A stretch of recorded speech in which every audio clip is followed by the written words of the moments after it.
Veterani i arsimit shkodran Nadir Erkoçi, zhabjaku në moshën 78 vjeçare, ka sjellë për lexuesit librin e tij të 14 të titulluar Përmendorja e kujtesës, i cili u promovua në bibliotekën Marin Baleti.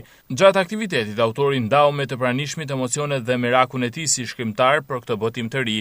Përmendorja e lirisë ka një anër e vjetër dhe dy pjesë të kësaj trilogjie unë i kam botu dhe pres me botu dhe pjesën e tretë të një trilogjie që ka një temë të veçantë për edukimin e rinisë tonë sidomos. Është trilogjia për persekucionin komunist 50 vjeçar.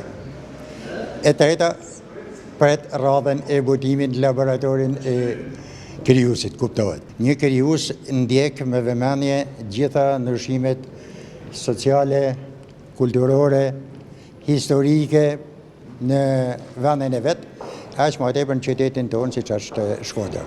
Pas shumë dekadash pune në arsim në zonat veriore dhe më pas në Shkodër, doli në pension dhe prej vitit 2010 nisi të botoj. Si mësues kishte mbajtur shënime në mënyrë të rregullt, të cilat i shfrytëzoi për të shkruar 14 libra në 15 vite. Mendoj se është puna më mirë dhe është pensioni më i mirë, ky lloj pensioni aktiv, se të marrë trunin punë një herë, ka sa vetin për botimet e për gjitha këto gjëra, edhe me shok pastaj në tavolinë kur pihet një kafe, ke çfarë bisedon. Libri është i pazëvendësueshëm, asnjë met tjetër informacioni kam bindjen e plot se nuk mund ta zëvendësoj librin.